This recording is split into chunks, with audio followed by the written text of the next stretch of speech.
All right, guys, welcome back to the Fitness and Philosophy Podcast. My name is Robbie Gustin, and I'm joined, as always, by OPEX founder James FitzGerald. James, how are you doing today? I'm doing great, thank you. I'm sporting my Gretzky hockey school hoodie. I'm proud. I'm wearing the gear. I just got the gift from the great one himself via John Callahan yesterday. Oh, wow. He's in. I think he's in Gaza this summer. If he's not, then anyways, we'll say he was. And I've been a fan for many years, and so I'm pretty excited to wear the gear. What episode number is this, Robbie? Well, we did all our 10s last week, so this is All 11. right. Mark Messier was number 11. One of the greatest hockey players. Not as good as Wayne Gretzky, but had a major impact in the NHL. And the story of what he did in New York was unbelievable, and his background in the Oilers. What do you think about with 11? It's not a great one, but we're coming up on 9/11. Hey, man. Yeah. Hey, that's reality. And no, it's a reality. Maybe a moment for pause and reflection on one of those things that we were unfortunately a part of.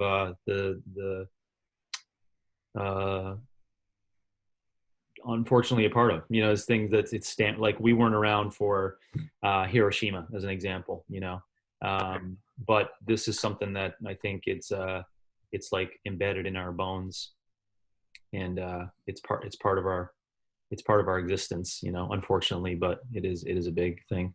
Yeah, thanks for that one, Robbie. That's a somber reminder of 11. I think of also the mathematical stuff around 11. Isn't there some cool mathematical things around 11? What kind of a digit is it where it's not divisible? It's only divisible by itself and one Prime. Yeah, another cool prime number. Yeah. All right. What else? That's a good question. What happened when you were 11 years old? The 11th month this year is going to be a pretty interesting month. Just talking about that. Touché. Good one. You're bringing the good stuff today. I appreciate that. Yep, we're going to have a crisscross of a number of fascinating things in the 11th month this year. Yeah. I just think of the 2 1s too. It's kind of neat, Yeah, it's a cool number. All right, episode 11. Intention. Yeah. V2. Yep. So if you guys have been listening to any of the previous episodes, you know that typically we do episodes we have been doing episodes in couplets, but we've never meant that to be dogmatic or the only way we do things. And, James mentioned last time that, hey, we still have a bit more to talk about intention. So why not finish up on intention? Yeah. So still plenty to say there. By the way, there's someone installing AC in our gym right now. So if you hear a gigantic clacking. Oh, yeah. Yeah, that's what that is. All right. I still hear you pretty clear. Okay. Although give me a second. We're still live, but this is cool. This is real life. I gotta quiet the noise here. Give me a second. Okay.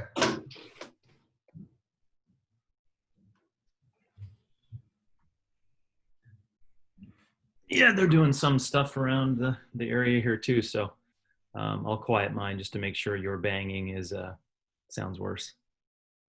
We're doing it. We're doing it live. So we figured today we might talk about intentions with relation to nutrition, maybe functional health. Obviously, James and I are both involved in that space. Intentions of the fitness collective. And this one will be a bit more free-flowing than others, just trying to, talk about intention in all these different realms.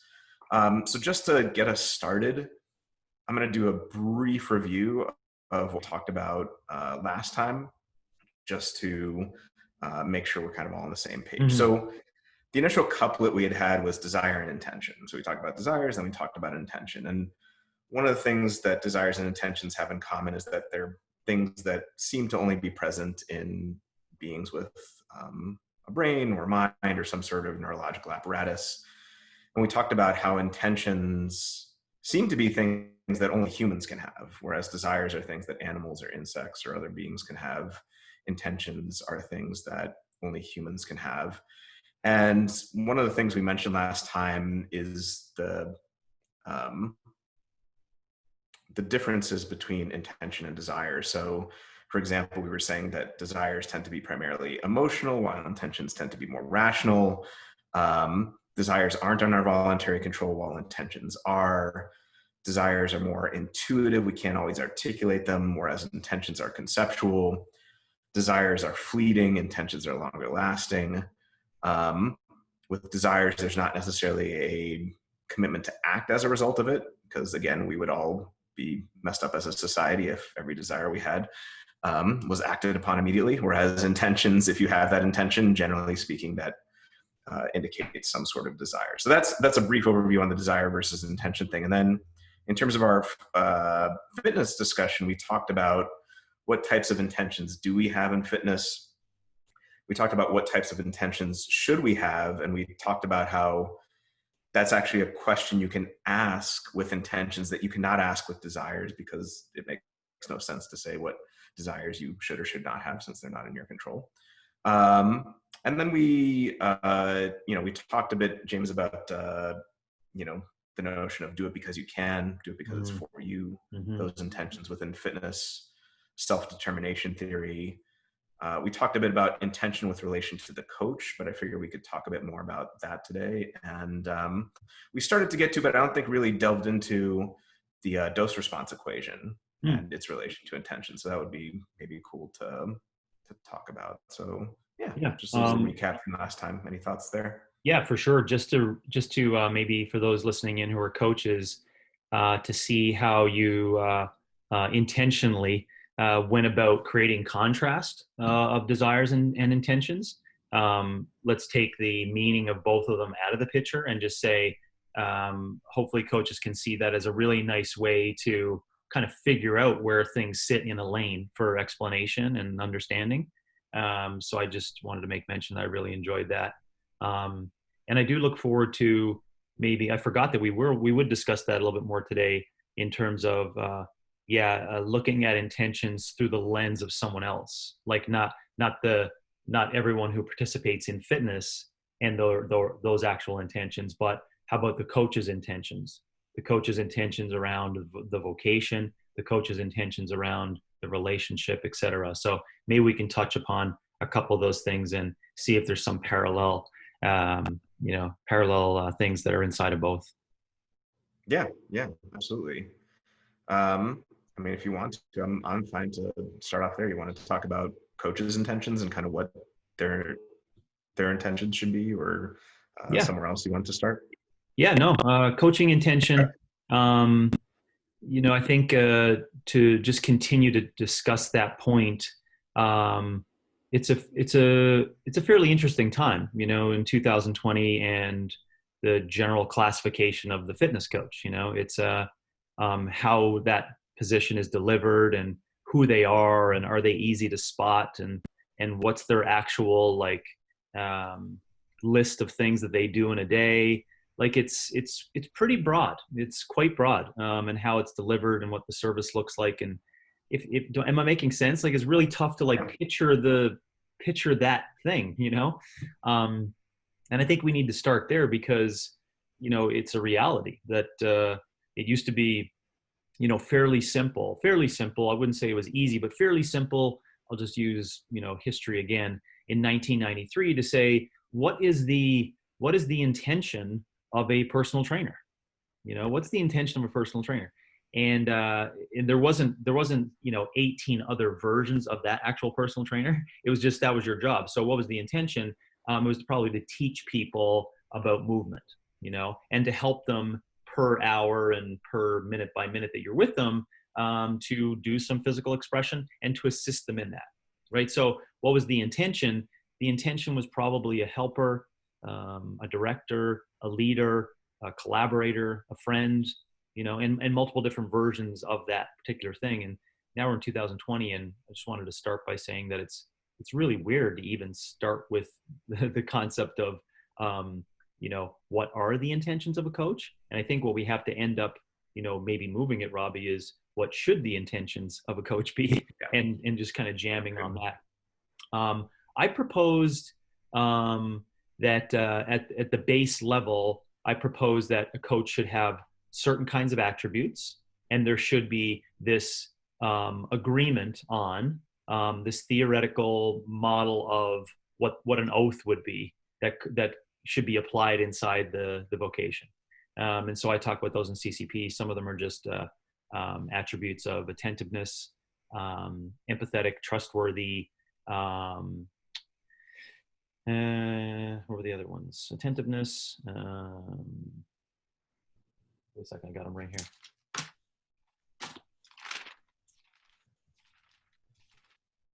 Attentive, aware, authentic, vulnerable, trustworthy, and empathetic.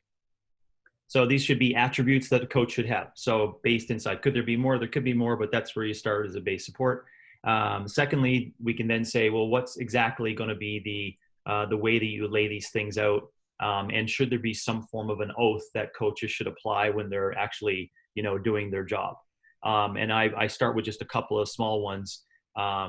You're not going to do no harm. You're going to do a little bit of harm. And so that speaks of the asking people to challenge themselves physically so that they can create some growth. So you just do a tiny bit of harm, but it's a controlled version of harm. Another one would be, perceive that there's good in everyone. And that's backroom talk, but that you want to have that coming in based upon the relationship that you're going to get into, that you want to make sure that you have this really nice mindset in place to have a really open space for it. So to back up, and I'll stop there. What is the starting point, I think, for a coach's intentions today for 2020? To get an agreement upon these attributes that we all want to have. And then secondarily, use some of these oaths of, doing a tiny bit of harm and thinking that everyone has good in them. And then you can build a list of 3, 4, 5, 6, but an agreed upon oath of what's inside of it for why you're doing your job. And then we may be able to then tie that in, Robbie, based upon what your thoughts are, just as a starting point on that, to, what the clients, and their intentions were that we came up with from last time, which is mainly look good naked, decrease pain, increase energy. Right. Yeah, no, I agree with that. I mean, a few things come to mind when I think about intention in relation to the coach. Like you said, especially in 2020, there can be misaligned intentions surrounding, what the coaching profession is. And I kind of think back to Kant and what we talked about last time. So just a brief recap, Kant thinks for an action to be truly moral, it needs to be done for the right reason and only for the right reason. Something, can come to benefit you as a result. Say you return a wallet and you get a police reward. Cool. There's no ethical problem there. But if you return it for the police reward and you wouldn't have done it without, there's an issue there. So using that model, I think of that a lot when it comes to fitness coaching, where there's a whole bunch of, people where it's obviously not everyone who does it as a side hustle is in it just for the money, but there's a whole slew of folks out there where the intention is, I'm going to help people get their WOD on and, going to tell them what they want to hear and for the purposes of making more money. And there's nothing wrong with making money and a living and being a professional, but thinking back to those values that you were listing of like what the coach should have about, trustworthiness and openness. And when I think about what a coach's intentions should be, I think about those intrinsic values, those things that we do, not for the sake of something else, not for acclaim or fame or money or, 10 affiliate gyms or whatever it's going to be. It's to intrinsically help the person. And again, there's absolutely nothing wrong with making a living or a profession from that, or you don't have to be a monk for the rest of your life and not be able to make a living. But at the same time, that intrinsic pursuit, that intrinsic intention of I am doing this thing for the right reason. I'm involved in this calling because I believe in it and I want to genuinely help people. And then good things flow from that rather than doing it for extrinsic motivations. And the intrinsic stuff is just BS. Yes. Yeah. Yeah. Great insight. Great insight. Yeah. And I think the coach, because there's a lot of coaches that struggle, because as I mentioned previous, the system doesn't support the vocation. The market doesn't maybe see what you see and principles, et cetera, but you have to go through that pain and be okay with going through that pain. And that's probably an indirect assessment that your intentions are correct. If you're capable of like moving through it and creating change and having conversation and dialogue with people and kind of learning, which would be considered struggle, then that's probably an assessment that that you have probably the right intentions. And so that's why I say on CCP calls of like, if you're not here with, the right intentions, then get out. Like, we don't want you a part of the fitness landscape coaching. It's just, it creates way too much tension for everyone else and kind of things that we're trying to push out there and educate folks on. So yeah, I think about that for the coach that's struggling and is questioning that concept of what you're bringing up of like, is this really, what's my why in this? Like when they got to sit back and ask that question, like, and is my why, am I okay with my why? Like, why do I think my why is the way it is, and why did that come to be? I think another thing that I thought about as you were mentioning it too is this idea of contribute. I guess it's utilitarianism, I guess, in a certain way, but there's a contribution factor inside of the coaching profession that you want to, whether you like it or not, I think you should want to do it such that it benefits. It's for the good for all. And to your point, which I like, is you're not necessarily looking for anything really in return, besides just the fact that there was a contribution, and besides the fact that you might feel okay that everything is going to sum up to be better long term, right? We define that as individual autonomy, as being a generalized statement around what some of those goals would be for individuals. But that's what I think about as you mentioned that, where the intrinsic, extrinsic, pulls are. I think it comes down to really maybe keep asking the question like, what is your contribution? And are you okay with contribution? And maybe ruminate just with the definition of that. You also may be able to hijack the word impact, because I talk about that one as well, and that is parallel to that conversation. Like, what is your definition of impact? And if you really start to define that, to your point, Robbie, you may see that you think that impact is claim and fame, and I think the more you spend time on that, like what is this word of contribution, and is it really something inside my language and my beliefs? What do I define as being impactful? I think you may reverse engineer back to see where your motivations come from inside of it.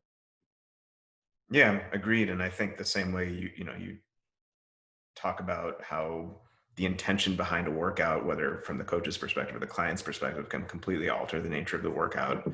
I think a coach's intention can completely alter their sort of way of being in this space. And going back to what you were saying about, the contribution, again, just to highlight for people, sometimes when people think of Kant's moral theory, they think, oh my God, nothing good can ever come. You have to hate what you're doing, and only then is it moral. Mm-hmm. You might think something similar with coaching. It's not saying that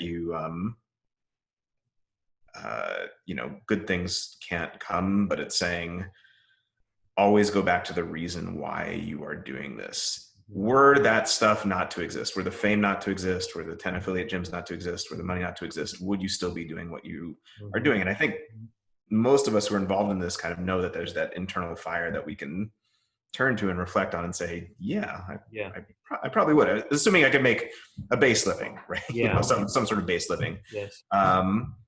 But it's asking, what's your intention there? Is it just for those extrinsic things, or is it based on the intrinsic values that you hold dear and want to see increased in the world, like autonomy and other things like that, in order to, make humanity better? Yeah.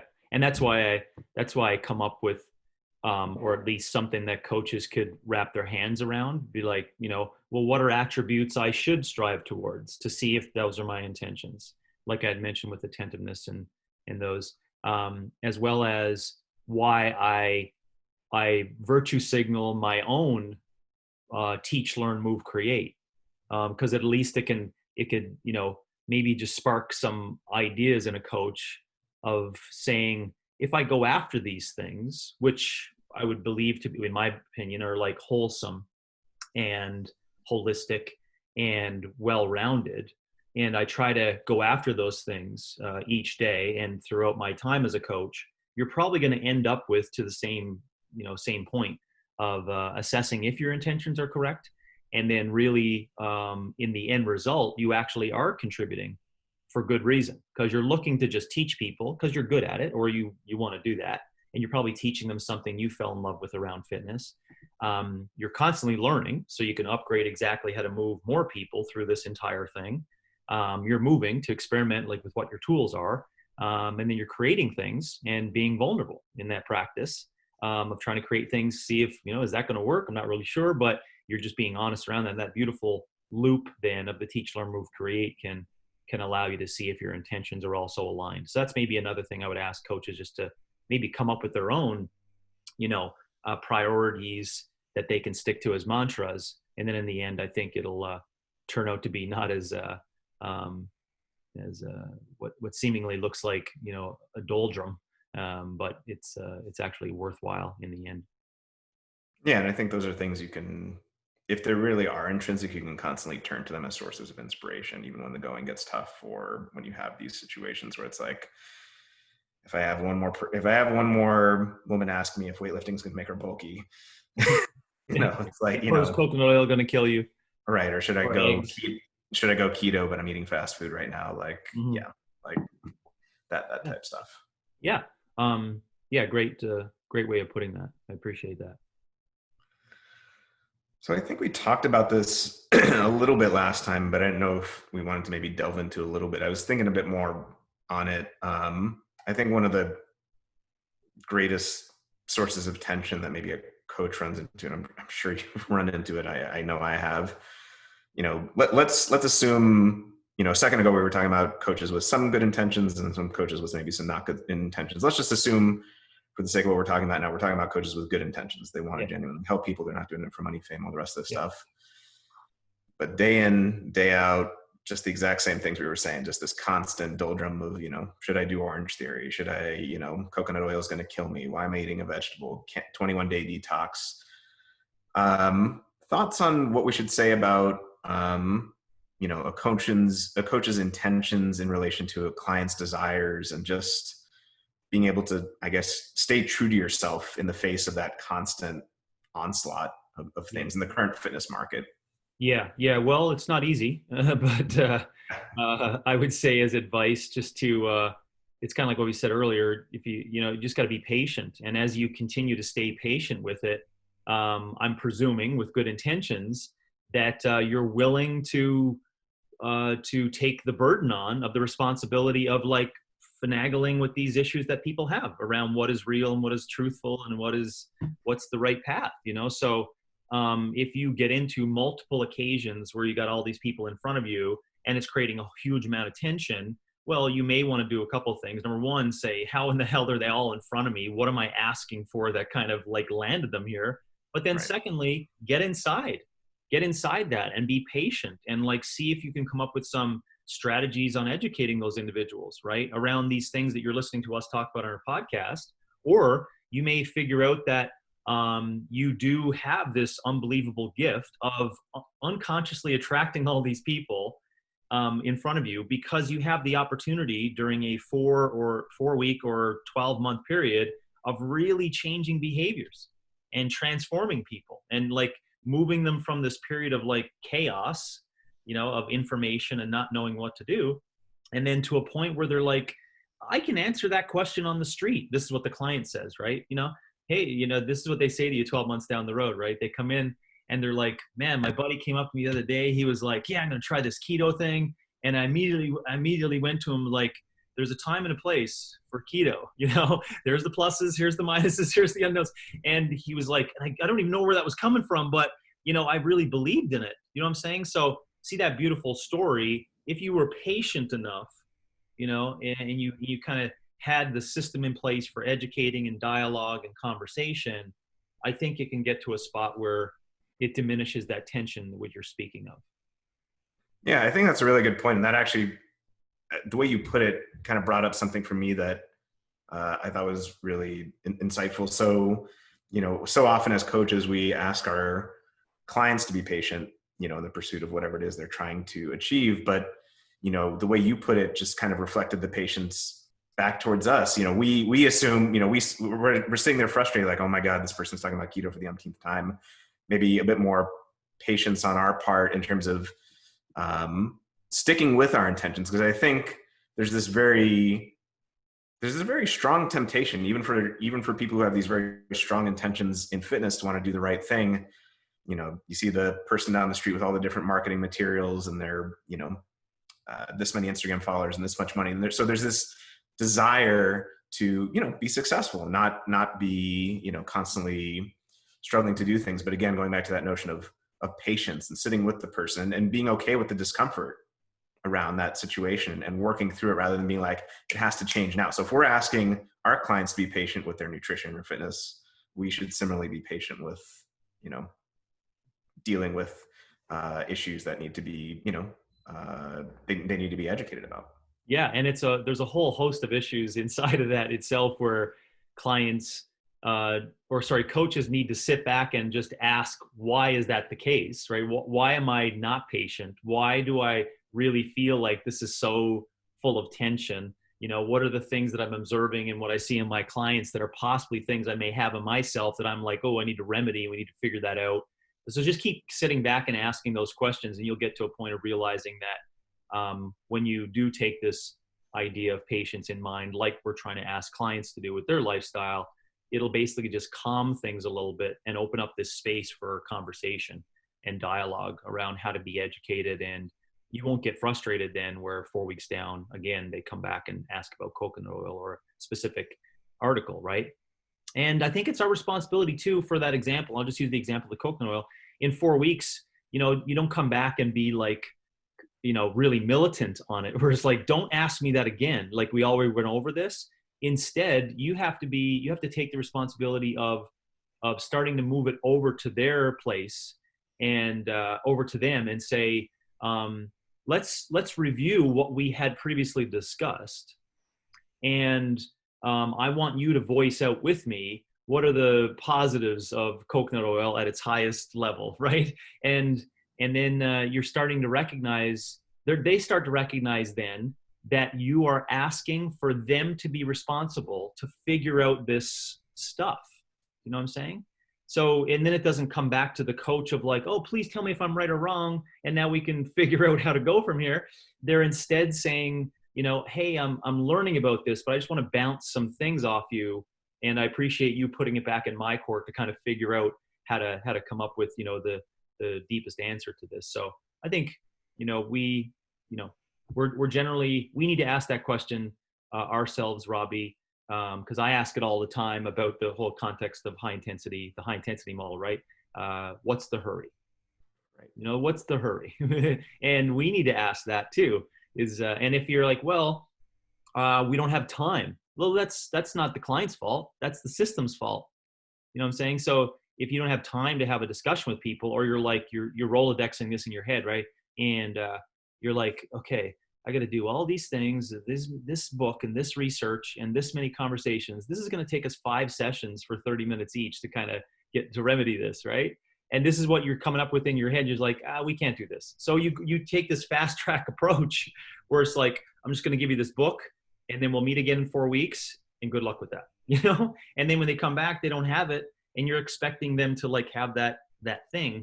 And so I just want to make mention of that too. Just keep asking the question as a coach inside those intentions for it. What's the hurry? What's the speed in which you need to be able to do that? Yeah, I think that's a great question. And two sort of philosophy related things that made me think of. So one is, in talking about how you're teaching the client to be more autonomous, and you're kind of getting rid of this doctor knows best model, which people have ingrained in their mind, not that we're doctors or licensed practitioners, but this idea that like, Robbie is the authority or James is the authority. Like we're trying to help them, be able to come to conclusions on their own, to be able to use their own reason, like Kant and others talk about, to use their own judgment to be able to evaluate things. So it's not just, is this food kosher or is it not? It's well, what are the reasons there? And we're not saying they need a PhD in nutritional science or exercise science, of course, but they're most of the people coming to see you or coming to see us are generally, they have a decent educational background and can certainly understand some of this stuff. So it's important to be able to, you know, uh, give them the opportunity to be able to reason through those things for themselves. And Yes. then Yeah. the second thing, Yep. oh, sorry, go ahead. No, sorry. I was just going to say the permission to do that. And I love the wording of it. Give them the permission to be able to do that. And also, I indirectly have this idea inside of there of the point you're just asking them to go through themselves, so that they can see a little bit of self-responsibility. That's also why we're doing it, right? So that they see, listen, I'm a little bit responsible here for like coming up with this reason and coming up with these things. So that's also why I wanted to say I have that inside of the questions and the dialogue. Yeah, definitely. And then the other thing I was thinking of is there are a number of philosophers, Kant, Wittgenstein, others, who talk about the notion that as long as humans are humans, there's an inherent pull. Like as long as humans remain humans, there will always be a pull towards illusion. There will be always a pull towards self-deception. There will always be a pull towards wanting the quick, cheap, easy option. So, keto is the thing du jour that we get asked about, but 50 years from now or 100 years from now, there'll be something else. And I think recognizing that as a coach, part of your job, just like Socrates 2,000 years ago, is to question what people are saying and be able to educate them. Like that's never going to go away unless human nature shifts. Like people are always going to want the quick, easy, done for you option where they don't have to think that much. And I think it makes it that much more important that there are people out there asking you to critically think and question and say, should you be doing this or should you not be? So Yes. That's one of the roles of a coach, I think. Yes. No, I totally agree. I don't have anything to add to that besides that I just got stuck on what the future will be like, of how things will be different over time with the intention. So we're hopeful that it'll be changed. And I guess I should add an asterisk to what I just said, because you and I having this conversation right now in 2020, this literally, the next 50 or 100 years could be one of the first times in human history where human intentions and humanity does change. I mean, there could be advancements in science such that the basic nature of humanity, either via genetic editing or whatever, can change. Yeah. But so we'll see what transpires with that. But my point was meant to highlight the fact that, like, for all of human existence, the basic framework of what it is to be a human, the instincts, desires are still, for the most part, fairly stable. Yeah. Could change in the future, though. Yeah. Yeah. No, the Panskep, I think, in Bliven, Architecture of the Mind. That's a good book to go to see some of those general, classifications of some of those things. I guess we call it desires and emotions and the basic level of those and how they lead into us, in our existence and how they've been stable for a long period of time, to your point. But I would agree with you. I'm not sure we don't necessarily, I think we want to move on to intention, modality, person equals dose. But I do think that the future aspect of it for intentions is a fascinating place to contemplate. It's a fascinating place to contemplate what that's going to look like and how we bring all those things together of a different concept of living, right? Yeah, humanity may change more in the next 100 years than in the past, like, a couple thousand. Yeah, fascinating. We'll see. But I agree with you. You're right. So we do want to talk about the dose response equation. So I'll open with it. Yeah, I'll just I'll jam on it. I plus M plus P equals D. It's just a cool little thing you can hashtag and kind of think about and ruminate on.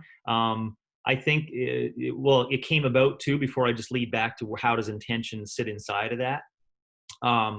What I've been really curious on for a really long period of time, and I think it's probably embedded since I started my physical transformation out of that broken leg former athlete into, like, wow, this strength thing and doing physical expression is pretty powerful. And I think since that point in time, as I got into creating the competencies around how to research it through university, as well as getting into the real world and like practicing those things, I was always fascinated by the individual variance inside of what people got out of an exercise session. So I always looked at the end result, we call it the dose, of what just happened, you know? And I saw that we were spending all of our time on program sales, marketing, everything around the dose, right? Like, if you want to be this is what you need to get. You need to get the dose, if you need to have all this protein because of that dose. And then we went so long through those iterations, and basically just over time, Robbie, I wanted to create in my own mind a way of having a heuristic in mind before I make some judgment on what exactly just happened in that exercise session. Because I don't think if we have that background information, you immediately make all these assumptions as to what should happen based upon what the person just went through in an exercise. Am I making sense of that? Yes. So if you back up and say, you see someone lying on the floor, right? And we immediately go to like, this is exactly what happened, right? Glycolytic, suffering, super hot, not maximal heart rate, but maximal millimoles per liter of lactate in the blood. We can make all these assumptions, right? And we made all of them based upon just what we see at the end. Again, the dose looks so entertaining, we wrap everything around it. So if you go back and say, well, with experience, which is what I've had in designing programs and also experiencing fitness to a really large degree, and then seeing all the iterations of it, and then reflecting that against what I'm capable of doing, then I started to see these things come out that would create these buckets of where you could actually say, how do each of those buckets, when they're shifted a tiny bit, create a massive change in the dose, right? A massive change in the dose.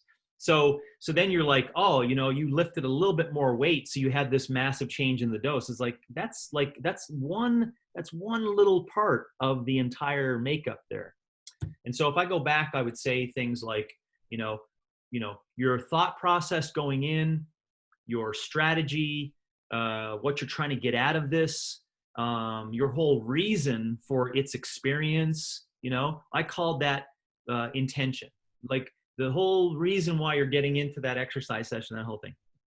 The second thing we looked at is like, what was actually, what actually were you doing inside of there? Were you doing bike erg? Were you doing weight training? Were you doing high load, low load? Were you doing it as an odd object, a stable situation, unstable situation? What was the modality that was being used inside of it? Was your body weight, et cetera? So, because then you can start wrapping around with what are the general principles of like what we know through science and investigation of when you use all these different modalities, this is what you get. And that, just to give you some example on why that's slightly different, if you're not aware, a dumbbell bench press on a Swiss ball is not the same as bench press on a bench. Okay. But see, in our brain, everyone else's brain is like, oh, it's just pushing. It's like, no, it's not the same.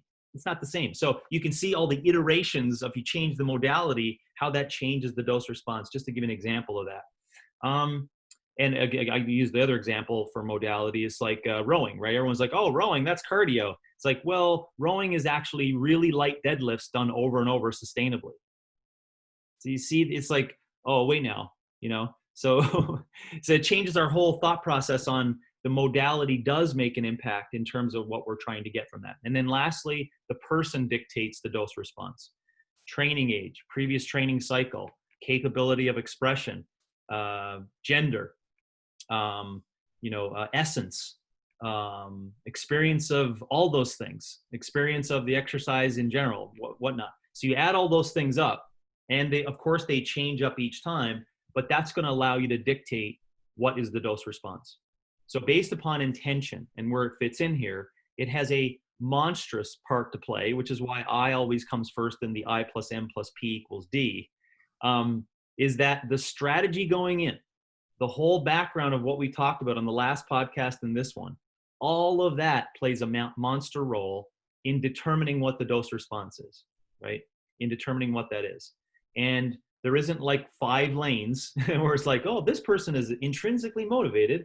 This is what the dose response is. If this person is like, having a ho-hum day and they're really not focused, this is what the dose response is. It doesn't go into lanes like that, but you just need to know that if, for example, someone is going into an exercise session, they're like, I deep down just really want to improve force. Like I really want to, they now have the intentions going into every concentric action of a repetition. They really want to move that weight faster than with the weight that's coming down on top of them. Do you see that? And this could be the exact same parallel universe of someone coming in that you never even asked them what their intentions are coming in, and they do the exact same workout with the same weight, but it results in a different dose response. Why? Because the first person coming in wanted to improve the characteristic of force development. So their mindset, their intention coming into doing the work was completely different. The other person coming in who actually did the same looking work, as I said, this is important to see, right? The same work gets a different response, So you can see how if you just stick with like, well, it's just, 5 sets of 2, you must have got that. It's like, that's so lower order. That's so lower order in thinking that's what you got from the exercise session. You didn't improve on characteristics of rate of force, development. Why? Because your intention going in wasn't to improve that. This makes people recognize, I'll finish on this, makes people recognize that imagine if people have going into an exercise session with a modality and they haven't done any exercise for like 7 days, right? Their intentions going in are like, oh, this is definitely going to help me burn fat. Right? This like that's exactly the entire reason why I'm doing this. I can just visualize fat melting as I'm going through the exercise session. You see how what you propose then, let's just call it bench 3x3 and some Russian step-ups, their brain is going to be like, this is counteracting what I thought I was supposed to be getting with the fat burning, right? So you can see their intention is way off in regards to how they're going to get a particular dose response. So when we use intention inside of intention plus modality plus person equals dose, that's the historical context where it comes from. And that's also why it's so important that we get people lined up with like the real reason around why they should be doing exercise overall and for that particular day for them specifically, so that they can get the best dose response as needed. So you're saying not everyone gets the same dose response from Fran? No. Yeah, this is funny, but like, and you would think that it's like, oh, you must have like figured this out as soon as you started exercising. We really didn't even like think hard about that until Miko Salo would do some stuff in CrossFit, and he was like that, and he would say it in a, in his dialect and language, the way he would say it, so such stoicism wrapped inside of it. And we were like, what? Like how he's not feeling what we're feeling, And then of course you get a lot more experiences with it, with a number of other people, right? The odd example, the Fran one you use is so good. These athletes that would just have good mobility, come in off the street and be like, what's this CrossFit thing? And you're like, ha ha ha, let's do this, right? And we teach them how to do strict / kipping pull-ups, and then they go through Fran and they're under 3 minutes, and we're like, they're not flopping on the ground. Like they didn't, it was just like, you asked them to perform a task. So you can see that their intention going in was like, oh, I just need to do this task, like up and down like this. Okay, do I go over here? Yeah, do 21 of them. Okay, so like this, and you could see their intention was like, I just need to figure out the solution to what James is asking here, right? I just got to figure out this problem. Their biggest issue the whole time was like remembering what 15 and 15 was, and then 9 and 9 was, like what the rep scheme was. And for the rest of us was like, how loud can I play Rage Against the Machine and hang on for dear life so I can put out as much power as possible, So you can see it's, intentions have so much going inside, which I think, just keep on top of that. I think, well, I won't say we never will, but man, we got a lot of work to do to do some study inside of the intentions embedded inside of the physiological research, because of course that's very tough to create some principles on, right? And what was the mindset going in, and how did that change up outcomes? That's gonna be very tough to do. So I have two thoughts, or at least two thoughts there in terms of, how it relates to philosophy. So number one, going back to a point that we've made earlier about science in relation to fitness, people get all wrapped up in, these trials and what do the studies show and performance and all this other stuff. The point that you are making about dose response and how important intention is in relation to dose response isn't something you are just going to see from the results of a scientific study or even multiple scientific studies. It is something that requires philosophical reflection upon those studies or upon what you see as a coach. So that would be point number one. Point number two, going back to something we said last time about Kant's thoughts about morality, he makes a very similar point to the one you're making, but with relation to morality, which I think, shows how important this point you're making is in fitness. It's basically, look, take two seemingly similar examples of a seemingly moral action, right? So returning a wallet to a police station or giving to charity. Those seem like those are both good actions. Those seems like those are moral things. You're trying to do the right thing based on the action that's being done. But what Kant comes along and says, no, no, no, no, no. Actually, in one case, because there was proper intention, that action is truly moral. And in the other case, because it was done solely for the purpose of, $100 reward or whatever it is, it was done solely for extrinsic reasons. So it doesn't mean that it was bad or something like that, but it just means that it wasn't moral. And there's kind of a similar thing going on here where you're saying, look, the same action is being performed, the same thing, whether it's a squat or Fran or what have you, is being done. You think, oh, that's going to yield the same results or the same dose response. But no, someone's intention in there makes all the difference to their dose response. So just kind of some interesting philosophy connections there. Yeah, no, thank you for that. It colors it perfectly in each of our lanes, which I really like. And I just thought about, how we can also observe this, and it's around us all the time. I just don't think that we're having the conversation on it enough, maybe, or maybe, Robbie, it's not out there, for people to actually say like, what, yeah. But I think we see it all the time. I was just thinking about how we can watch, an athlete perform. I don't know why I thought about it, but like Rafael Nadal and Roger Federer, the classic back and forth that they've had. If you want to check this out, and there's actually even YouTube links of all their best, back and forths, let's say. But you can, when you watch them and you watch them consistently over time, you can actually read where the athlete's mindset and intentions are off by the way they carry themselves, their little things that they do between sets, just how their whole demeanor. And I know that's like, it's very subjective in measurement for it, but I think we just need to look, maybe just open up our eyes a little bit more. This whole aspect of, the deepest intentions are really visible, and they're there. And maybe just by us discussing it or you talking it and placing it in that way is going to help people. So I just wanted to, make mention that I see it all the time, but I just don't think maybe we put it into an intention plus modality plus person equals dose. We're not putting it into that framework, and maybe that will be helpful for people to recognize the individual variance and the importance of the intentions. Yeah, and I think that gets to a point where I think we talked about this when we initially talked about intention, kind of the epistemology of intention, right? Yeah. You can't see an intention in its purest form, or you can't see a desire in its purest form. So what we're left with, like you were mentioning, is we have to come up with these correlates, which can still be useful. And I think we can make a scientific study of that. And who knows, maybe in 100 years we can see intentions somehow in the brain. But for right now, Neuralink, right? Oh my gosh. Oh, that was something. Yeah. But yeah, we have to come up with these correlates. And this was a famous problem for Kant's moral philosophy as opposed to utilitarianism, right? With utilitarianism, you can see the action, right? You can see the person gave to charity, they didn't give to charity. Done. Epistemologically, I can see it. But you can't ever see someone's intention in it, again, in its purest form. Now we can see correlates and other things like that. Yeah. But you bring up a good point that there could be a scientific study of these correlates.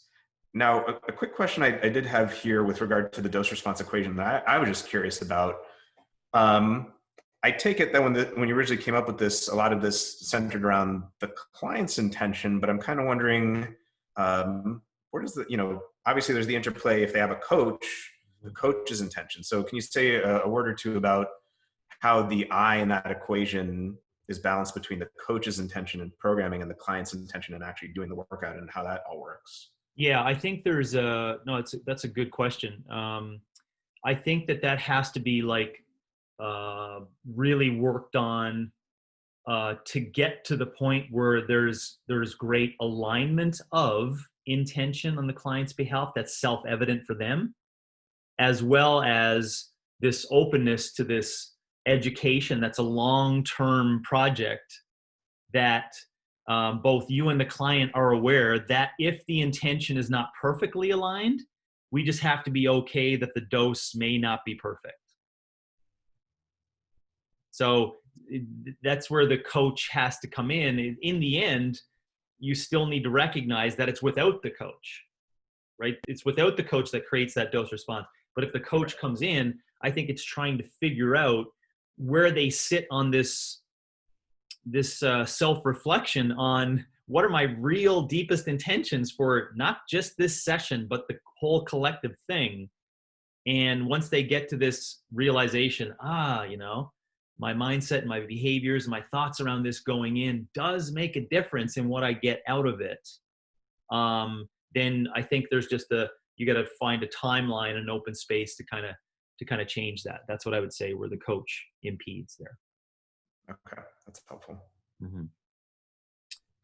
I couldn't help but manage to, I wrote down there, you said we got some research to do to kind of figure that out. It's not just Neuralink, but you could, in Black Mirror, the Netflix show, I think it was Netflix, but there's a number of different episodes in there that at least open up our brain, just like great sci-fi novels do, to how we can actually measure that. Like if we were capable of, measuring subconscious thoughts that become available, right? And I don't think there's a Black Mirror episode, but I'm sure there's some pieces of it inside of there of the technology that was used. But just imagine that, all of these things were readable, which based upon how you're perceiving the changes in neuroscience and what's happening in there, they will be readable over time, right? Imagine if that came up on a hologram, that every time you were proposed to stand in front of someone, your deepest intention subconsciously came up. Right? Imagine this, like your implicit biases of everything came up, right? And I'm sorry if I find it humorous, but like your entire historical reference to anything, just gets laid out front and center when you come to someone. But I mean, this is the this is the fascinating thing around seeing how challenging it would be to get to that. And I like the way you said it, right? We got to be okay with the fact that there's these deepest levels of intentions that we have inside of us that we will never unfold, that no one will ever get a taste of or even a sense of what those deepest intentions are, right? And sometimes over time, people are vulnerable enough where they squeak a little bit of that light out and we get to see a little glimpse of it. And it's so inspiring, right? Because we strive then towards being, having those attributes of someone who's so vulnerable and just lets it loose. And we see, this burden is taken down. And we're like, I'd like to be like that. But I'm just making mention it's going to be a real long, hard time before we get to that Black Mirror perspective where this shit just comes up on a hologram as we enter in a conversation, right? Wouldn't that make coaching so much eeasier? Someone's like, why are you here? Oh, I just want to be healthy. And I just looks up on the screen is like, this guy's an asshole. It's like, don't believe anything he says, right? He's like my asshole of a brother, all this the real shit that comes up that they can't even language, but that's implicit biases. Brandon and I literally like a half an hour before this call, we were talking about that as like a thing we could do for marketing where like we film someone sitting down with me and it's like, they're talking about their cravings and it's like the thought bubble, like I eat because I hate my job. You know what I mean? Like that's the true, like, it's like that Westworld shirt that I sent you where it's like amused or excited, just way more of it. So good. I'm glad we're coming back to that. Oh man, such good times. Um, We got to laugh at it, but it's definitely something that I think and I'm gonna tie this into nutrition and FDN for us yeah. right now. But I think it's important because we do need to not stop at weight loss studies and what doesn't kill people studies. I think we need to go more than that. I think we need to go deeper. I think we need to improve on our research. I think we need to improve on the variables we're measuring. I think we need to honor individual variances. And I do think if we work backwards further and even maybe hijack this, not mind, but a concept like this of intention, foodstuffs, and person dictate the outcome of whatever you're going to get from how that fuel is, effectively being dosed, let's say. Okay. So, and let's just back up on that and say, if we're just looking at weight loss studies or just anti-disease studies, so let's call it performance or rehab model based upon what is best and what works, right? If your entire beacon is just that, imagine if you backed up and said, but don't you think that the person's intentions going in matter in regards to what they want as an outcome of that? Imagine if that's the way you thought about it, right? Then we wouldn't just get stuck on foodstuffs, right? And then the third pillar, which is still, I would argue, not really well researched, and one area that's really not well researched that I make mention of in CCP all the time is the lack of young females or even a female cohort of a large number in those particular studies, right? So this is not as much inside of nutritional science as it is inside of physiological science, but a lot of the base support of physiological science is largely from a 20 to 23-year-old young white male in university. And we generalize everything based upon what's seen with that cohort. So let's back up and say, is it possible that we're not investigating the person in this nutritional model of what is the outcomes we want? Maybe we should back up and say, well, what's the intention? What are people's intentions? Imagine if out of all those 50 people that you studied, 49 of them are based upon this embedded genetic code that says food is poison and it will make you fat. And that's what's been embedded in everything that they have ever done with all their actions, right? And now you think you're going to seemingly just put them into a study, in a metabolic ward for 12 weeks and be like, boom, it's macros.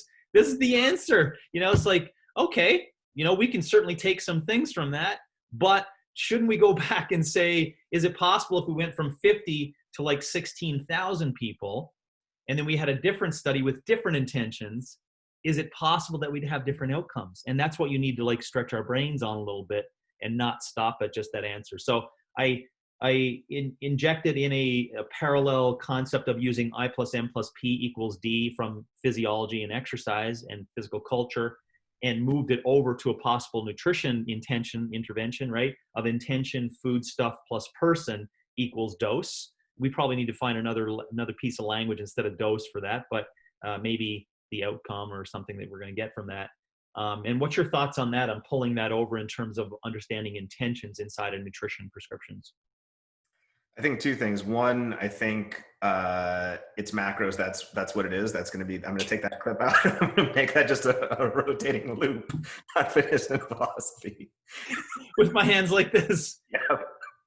Yep. Exactly. No, I thought those are excellent points. I think again, going back to what we've been saying, sometimes people, there are these people out there in the fitness and nutrition world that I'm sure you've seen, like, hardcore, the studies. What do the studies say? What do the studies say? And again, it's we're not by any means anti-science. I mean, science can be very useful and helpful in guiding things, but this is where philosophy comes in. If all your scientific results are based on this cohort of people, like you were just saying, of this particular age, of this particular socioeconomic background, that is going to influence the results that you have access to. And just like you were saying, in terms of intention and thoughts behind things, what if, they talk about this a ton in psychology, where, let's say in the case of women, just, generation after generation, well, food is going to make you fat, and, you're not going to be as successful as a person. And that stuff leads to epigenetic changes. Those beliefs lead to epigenetic changes, irrespective of the macros, irrespective of, Whole30 and paleo and all the rest of that stuff. And I think we ignore it at our own peril. But I think the reason why it's ignored in science is because of two reasons. One, it's hard to measure. And there may be more reasons, but one, it's hard to measure. And then two, kind of like a point you were mentioning when we were discussing science and fitness, one of the projects of science is to generalize out individual differences. You study all these people so that you can then say, well, for the majority of them, or this certain, subset that happened to be large, this happened. But then you ignore, the individual differences. So again, science can be very useful and helpful, but we need to keep our critical thinking caps on and our philosophy lens on to be able to reflect on these things and say, what were they missing in doing this macro study on women, or this keto study on or anyone for that matter? What intentions did that group of people have? So yeah, agreed. Yeah. Yeah, I think about this, just what's, brainstorming in from what you just said there, defining what affect versus effects are, and understanding the differences in those. And also when you say individual variance, I mean, I just very quickly paused. It was like an inception moment where this stops, and I'm like 7 levels down, just like slowly thinking about the individual variance. I don't know if I described it in a way that would like slow time, but you may want to pause on that point. And I would ask people now to pause right now and think about that. And here we go. Ready? Individual variance, pause. And then so it's like 14-year-old female, 65-year-old male, a washed up CrossFitter at 29. Like I could go so long and so far, right? A guy who's on the top of a home over there, right? This is Leanne. I talked about our walk the other night. All these guys are working, sweating in the sun, 13 hours a day, moving shit, climbing, carrying stuff, and going like guns a-blazing for the entire time, with this little 15-minute break where they get in the shade and they eat some sandwiches, right? And then we were like, what do they do at 8 p.m. when they get up? And I was like, probably get a whole bunch of calories in, because you just look at their form and shape. It's like they just need to get calories in so they can sleep and repeat this for 6 days of the week. My whole point being is that just take a second to pause, right? And to look what's right in front of us, right? Walk around a hotel and just ask these questions in your head. Walk around an airport and ask these questions in your head, right? Look at different vocations as to what's required for fueling. And it'll just get you to the point where it'll become exhausting, but you don't stop there. You don't stop by saying, oh, well, geez, we should just create these generalized principles that works for everyone. No.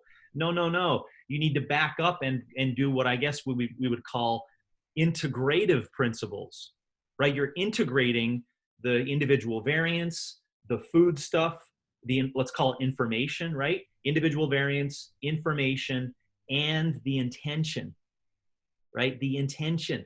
And that's what needs to, so, we just came up with we just came up with it, Robbie. You ready? Here we go. This is it. This is the new one. Intention, and this is alliteration, so it's going to be even more powerful. Intention, individual, and information equals food plan. I need to find an I for that, but that would be a perfect outcome based upon it. So my point being, just on that, in case you just got lost in my stupidity of trying to be humorous, the individual variance, we need to pause on that one, like a serious pause, and ask questions like, my 11-year-old, right? Like as a backroom talk in your head, calculate, growth, peak height, weight, velocity changes, menstruation in years to come, total calories in a day, mood changes, and take that example, right? And then scream it out for like 150 other people that are different than her, right? And then just open your mind to that variation, just open your mind to it. anyways, thanks for just listening into that for me struggling with trying to come up with that, the triple I, to be helpful for people. No, thank you. That was super helpful. No, and I think that the point is very well taken. It's basic. I mean, imagine, we essentially got our way, and there were these, tremendous studies of all different types of groups of people and ages, 514-year-old girls and 515-year-old girls, and, we did the same thing for different socioeconomic backgrounds. Even with all that data, like, let's do the thought experiment and run that. And even when we have all that data, which would still, yield tremendous results, it's still just a starting point. You still, with the individual, need to be able to mesh that. Like, I've certainly found this in the time I've been nutrition coaching, and I suspect you've run into a similar thing where it's like, what I find that the book knowledge and the science and all the rest of the stuff that's super interesting to read and learn about what role it plays is it helps you with good starting points, with good frameworks or ranges for like, hey, roughly how many calories you should have. Roughly, this should be your circadian rhythm. Roughly, you should be eating real whole food. All these different starting points. But then we really have to change it based on, I just had someone start working with me the other day who's been, a cop for the past 20 years and, wakes up at 1 p.m. every day. And you know what I mean? Like you could do a study of cops, but it would be different from him to someone else. So it totally depends on the individual. So science can be really good for starting generalizations that give you a place where you're not just pulling something out of your ass and saying, oh, I think you should do this randomly. But beyond that, you need to mesh that with the individual in front of you. Yeah. And I would add to it that there's also other reasons as to why you need to do more than just that for science, because we have now known the downfalls of sticking to that as being truth, right? We've seen so many examples of it where, to your point, Robbie, it knocks off all the list, right? Huge numbers of people inside, a cohort that's, very controlled, et cetera, et cetera. And in the end, this is what comes out in the Time magazine. Red meat will kill you. That's what we get from that. So you work backwards, right? And it takes a lot of work for people to work backwards in that, to recognize all these individual differences, to recognize this embedded changes of this is the easiest thing that we pulled out of it is like they included pizza and whatever was on it as red meat as the source of red meat. It's like, are you kidding me? Like there was, you actually agreed that was in the sourcing of that, so you can see it's like, oh my gosh, how deep we can get into making those observations or thinking that's the truth.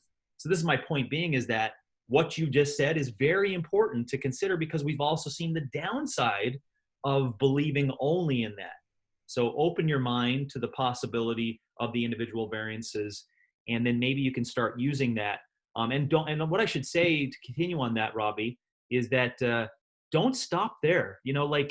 Don't let that threaten you or thwart you, or like if you sniff this a little bit and you're like, fuck, that's gonna be a lot of work to individualize. Don't stop there. Don't stop there. Like we need you out there being someone who wants to honor that individual perspective, right? We need those folks out there that are willing to like be patient with that for people, get them to learn over time. Because then we're then like, I almost said breeding. We're not breeding people, but we are breeding these minds, right? Where people leave our area and they're now telling other people about this power of where you sit right now is really important on what you should be doing. You know what I'm saying? This power of individuality and I guess classification of individualism, we're finding that seemingly really important. And so that's why I think it's also another word that starts with I. So it works really well with intention. Yeah. If triple I, yeah. Dude, nice. Well, we can't do that because people will initially think it's fasting. So right. Oh yeah, I often yeah. We'll call it individualized food plan. Individualized food. No, plan. but individual's inside of the definition already. Anyways, I'll figure something out. I'll come up with it. But I appreciate that. So do you want to talk about, I think we talked a little bit about intentions in nutrition. You want to talk a little bit about FDN land? Well, I mean, I guess not exclusively FDN, but like functional health in general, and just kind of that movement that we're both enmeshed in, and maybe some thoughts around intentions in there. I mean, I have some thoughts, but yeah, I was curious to hear what you think. Yeah, well, I'll just say briefly on it. I think it's probably somewhat similar to what we're just mentioning inside of the intentions around what we're trying to go after. But I'd appreciate you starting, and then I may Okay. have things to add to it. Sure. Yeah. I mean, I agree with you. Like, if we're talking from the client side, where we run into the same things of like red meat will kill you, or I want to be not sick, not dead, not symptoms or no symptoms. Like, we're trying to teach people about optimum health and longevity and resiliency. I would agree with you that a lot of the things parallel there in terms of nutrition. One thing I was thinking about was kind of the functional health collective and intentions that have kind of come about there. Now, I'm going to preface this by saying, for anyone who happens to be listening to this, who happens to be in this world, still very much a fan of functional health and all that it's able to do. But as someone who, due to my own kind of autoimmune health stuff, did all the tests, all the supplements, remove every toxin from the body, all these different things that are out there now, I think there are some ways in which intention in the functional health collective can go awry and have. And I do see this being corrected now, just by the way. Yeah. But I think for a long while there was this idea that, well, let's do every heavy metal test, let's do every Lyme test, let's do every mold test, let's do every hormonal and GI thing that we can possibly do, and then let's take all the supplements for those things, and then let's remove every toxin from the body, and let's get you micronutrient sufficient in every single metric you can possibly be. And that's one area where I started to see the intentions within that movement, as they happen in every movement, where things become too calcified and not broken apart. I saw those things start to be a bit problematic, and some of the newer intentions that I'm starting to see that I like and I'm a fan of are things like the idea behind neuroplasticity, or building resilience, or there's more to life than health, or respecting the notion of hormesis, the fact that we shouldn't be setting up shop maybe right next to a golf course, so we're like sucking in those pesticides all the time, but at the same time, like, humans have this tremendous ability to thrive in response to certain stresses. Also, on the flip side, and I'd be interested to hear your thoughts here, I've wondered something similar, but haven't seen much research on the micronutrient side. I kind of wonder, the same way with fasting, if we get a hormetic response from, going without food for a bit, like, are we supposed to be topped off in all our micronutrients at all times of the day, 24/7, 365? Again, not advocating for micronutrient deficiencies, but this obsession with like no toxins and like the top rung. So yeah, just some initial thoughts there. Yeah, gosh. Well, your last point, I think we may want to jam on that one another time, for all the possible, I guess it would be theories involved with how humans operate, because we really don't know that really well. Like, we don't know live time, what's happening with all of those things, right? And it comes down to what I think one of the biggest challenges in, answering your question is that we just don't have the possible measurement. All we have is measurements on the back end of like an intervention. It's like, oh, this is what happened, this is where we resulted, but we don't ask big questions like, what happens if you take ginseng for 7 years in a row? It's like, well, I'm on a reorder program every month, or my Sigma coffee has a specific kind of mushroom in it. It's like, okay, that's cool, but are there any studies to talk about what it's like for 10? And people stop at that, right? They're like, oh, that's dumb. Like, why would you do a study for 10 years? Like, well, maybe you're good for 9 years, but the 10th year of you taking it, your system is like, nope, not going to work, because we're, like, to your point, we're complex adaptives, right? We're organisms that figure out a way to make things work, like electricity from a local golf, I was thinking a golf course, but there's electricity next to the golf course in Arizona where I'm at. But, so we're like, oh, are you really going to take long-term studies of decreased levels of cancer and be like, oh, it's no big deal, it's not going to be an issue. But for that particular person, maybe 8 years is too much, maybe it's not. Right. So that's the issue around us, is being unable of wrapping ourselves around the fact that we're complex adaptives, and to put people into cohorts to study them, to come back and say, oh, this is definitely what we need to be cautious of or do, even in your question of micronutrient changes and what that, how that changes things. Maybe for another time, I'll just say that. But I'm not leaving the point of what I just heard you say initially, especially in functional health, and what the goal is. I would agree with you on all those points. I'm just going to say it again. I think there was an overcorrection that happened, like against pharma and medicine. And I think there was a movement to like break it apart and just open up this idea of what functional medicine was, or medicine that has a new non-allopathic, way of doing it. But I do see in the interim, based upon the lack of the system that's set up, as well as all medicine in multiple different ways boo-hooing with their authority ivory tower that they sit on, making sure that a lot of things can't take place in medicine, in functional medicine. It's allowed this stifling, where the system can't really work for the client on the end. So what ends up happening is that the functional medicine system turns into a treadmill again, just like medicine. So it's like, come in, here's your books, here's your supplements, get out, good luck with that. Oh, don't forget the reorder program, so we can keep you on a retainer for that over a 12-month period. To back up, Robbie, I think what is parallel inside of there is to use this language around, again, to our point of intentions today. The whole model is set up, I believe, with incorrect intentions on the behaviors of the person coming in to the concept of the therapeutic model. So if it's a therapeutic model, it is therapy. It's a fix. So the entire model is not based upon what we had talked about previously, questioning self-responsibility and individualism inside of a healing, inside of a fixing, you see what I'm saying, et cetera, right? So what is most person going to show up with for those settings? Pain, depression, fatigue, apathy, all these other things. And are you really going to tell them? It's up to you to kind of turn this around. You know what I'm saying? Like, so there has to be this, true healers are the ones that are going to bring those individuals in and give them a little insight into, like, you do know you got a part to play in turning this around, right? And then doing this accuracy test on how they perceive what you just said, right?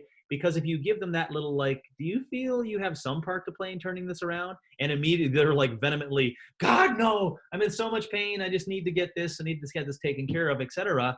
Then that's at least your assessment to go, okay, this is going to take a while, right? This is going to take a while. So the interventions could be reading, supplements, whatever, but long-term, it has to get to that beacon of whatever. So to back up, the intentions, which is pertaining to our conversation today, the intentions are still wrapped in functional health of a therapeutic model, and it's just in a new building. That's it. It's just in a whole new building.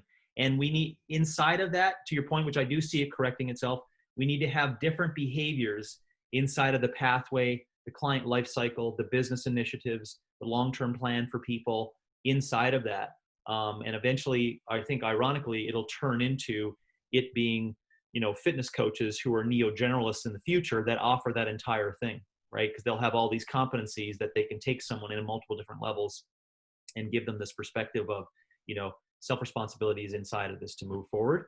And immediately, right from the get-go, the client is like, okay, I can get my head wrapped around this. They are going to be helpful in this, and it's collaborative, but I do have a part to play in my, questioning of my intentions. Like, why am I really doing this? And I do have to change this mindset that says, oh, I need to be taken care of because I'm in pain. It's like, no. You will be taken care of, and we will certainly help you, but you have some part to play in this, right? You do have some part to play in this. So your intentions have to be aligned correctly so that we can move forward. Yeah, agreed. And I mean, I'm sure you've had this experience too, where, you do the hand, right? It's the 5 things that you recognize that supplements are just the pinky, and, diet, rest, exercise, and, stress reduction are the other part of the dress. And you're sitting there telling this to the person, you full well believe it, but they're like, but the supplements, Yes. the supplements kind of, that's kind of, going back to your point about it's the way they may see it, at least initially, is they see it as, this is what's going to fix my pain. This is what's going to fix my migraines. This is what's going to fix my other things. I take these supplements and my responsibility ends at paying for the tests and paying for the supplements, even though you're saying like, no, 80% of it is this other stuff. And the supplements are just going to maybe help for a little bit. So just kind of correcting those intentions. And I guess going back to what we were discussing earlier, and I guess this would also tie into, collective intentions and other things we've been talking about. I think we are the inheritors of this doctor knows best model. And again, not that we are licensed practitioners, but there's very much this notion of, I go to a doctor, the doctor diagnoses me with this thing, he then gives me the thing to fix the thing, as opposed to a coach who is someone who empowers someone else. They are a guide on your journey. They are a source of knowledge, but they are not infallible. Yeah. They are not the way, the light, and the truth. They are prone to mistakes just like anyone else. Mm-hmm. And it's a collaborative enterprise where there's constant feedback about, hey, this supplement wasn't making me feel this good, or hey, I want to start to do the stuff you're saying nutrition wise, but my wife is unsupportive or my coworkers are unsupportive. What do I do there? So it's this constant back and forth that you really don't get in the doctor knows best model, where it's like, hey, I'll see you in 6 months. Yeah. Or in even the newer functional medicine models where it's like, hey, here's your initial assessment. I'll see you in 3 to 6 months. Yes. That habit change that you get on the ground, and that, more personal contact that you get on the ground with a coach, I think can be pretty instrumental in helping to shift those intentions and help people recognize that, yes, we are here to help you, but we're here to help you learn how to fish. Yes. Not how to fish for you for the rest of your life. Yep. Excellent. Yeah. Well, thank you for spending a couple more minutes on that one, because I didn't know what we would have to add to just the concept of it, but I think it paralleled really nicely with the topics that we were discussing on physiology, physical culture and intention, nutrition and intention, the contrast, initial, desire versus intention, and also where the coach fits into that. So it was nice summarizing of the base thing of intention. I think we knocked it out of the park. Yeah, thanks. I mean, I think we touched on a lot of different areas, and I really enjoyed that one. And just for anyone who was listening at the beginning or heard us last time, I did not forget at all about shifting intentions of the fitness collective. I have an idea for us maybe doing an episode on something like that. So we're not going to let that go by the wayside. We'll come back to that. But yeah, I think we definitely hit a lot of good stuff on intention today. Super. Thanks, Robbie.